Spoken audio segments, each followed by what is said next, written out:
Hi everyone, it's Cal. I hope you're doing well. Um, I thought I'd pop on and just chat a little bit about the Kundalini, and today I'd like to talk about force. For those of you that don't know me, my name's Cal, and I talk about all things Kundalini. And if you'd like to see a video on what the Kundalini actually is, I'll put it in the description box below. Now, today I want to talk about force because force is really critical in uniting the Kundalini. And a lot of people forget that the Kundalini is like zipping up a jacket that goes straight up into the heavens. And, oh, sweetie, that goes straight up into the heavens.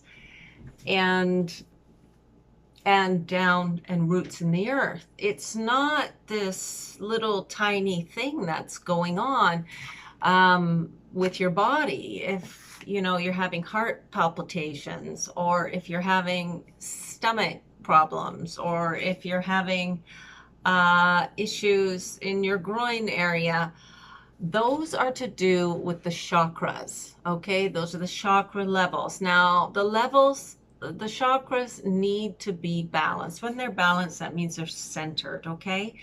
And the chakras always have two components to them. It's like the lemon scott, the infinity symbol. It's always two uniting to form the one. And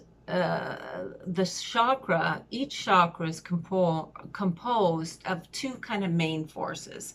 Now, and they can be understood in a mental nature. What we do in the world are words, deeds, and actions.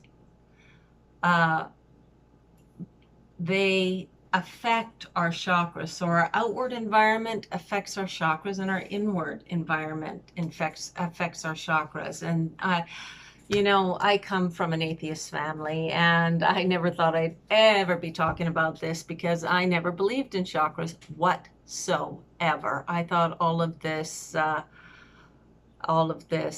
stuff was just hype and make believe by people who wanted attention. And I have been completely shocked. So, yeah, the chakras are real, and depending on the force in the Kundalini, you will see them or not. And when you see them, they are represented like a ladder rung, okay? And so it's two, and it is like metal, it comes from two directions, and they join in the center of your body. And then they begin again on the sides of your body and join in the center, and then on the sides and join in the center. So it's not moving like a snake whatsoever, but it's likened to a snake, metaphorically speaking, for a whole host of reasons. And I will do a whole video on that because I'm still finding out some interesting stuff about it. So it's not quite complete, but it's absolutely fascinating. So the amount of force of your Kundalini will determine the amount of knowledge and the amount of strength of your connection to the mother. Okay, so the knowledge is the father, the connection, intuitive connection, and the strength is the mother. And you want to connect to this planet for strength. It is you want that. And a way to go about this is mind-body work, of course.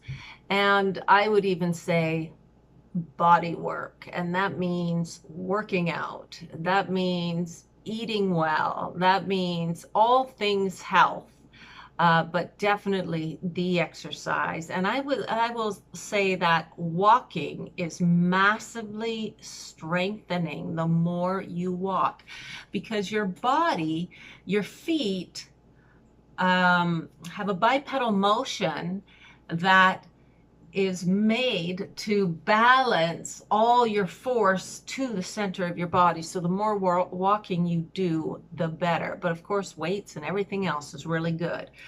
So again, it is the degree of force when you're in the Kundalini that builds the breadth of your connection to the Father and the depth of connection to the Mother. And that will decry the amount of clarity you have when the Kundalini happens to you. It could be something very, vague, or it could be 100% clear as day, like it was with me. If you have a great deal amount of strength and your mind can rein it all in. So what you're strengthening is the mind throughout your body when you're working out. Mind doesn't just live in the head, it lives all throughout your body. And it's only the king and the queen that live in the head, and its whole kingdom is throughout the body.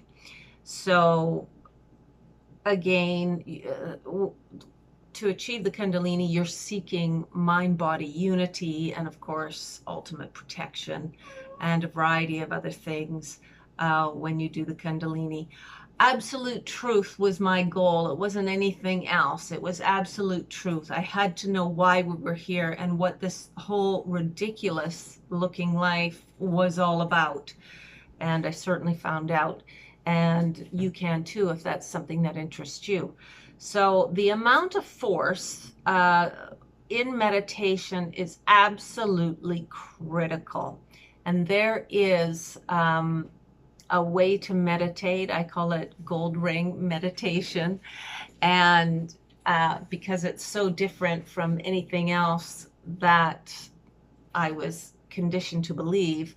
And I actually did, my meditation was always lying on the floor because it's critical for the spine to be straight. And I still meditate lying down. And I have tried to do it sitting up. I end up slouching, but practice makes perfect. I'll stay with it and I will eventually get it. But really, when I really want to have some depth, I do tend to go back and lie down just because that's what my inner guide trained me to do, and it was very successful. So, so the degree of the connection again determines the height that you go to and the depth that you go to, and the amount of strength of the connection of both. Because what you're doing in the Kundalini is you're reining in all the force, like all that vibration that is spinning around you, everything inside of you that's creating that vibration, you're honing it, you're pulling it all in towards the center. And when it gets pulled into the center, it can only go in two directions, and that is up and down. And that's exactly what it does. So the amount of force is critical. So yeah, I wanted to come on, and I just really wanted to point that out. Everybody has their own degree of force, but you can actually grow that force. So it doesn't have to be small. You can grow it to be probably as big as you want. I mean, I don't know how big it can possibly get, but I do know that we continue to grow.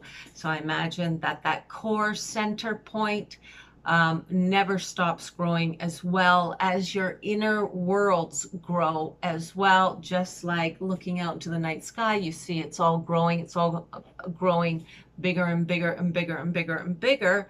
And everything inside of us is doing that too.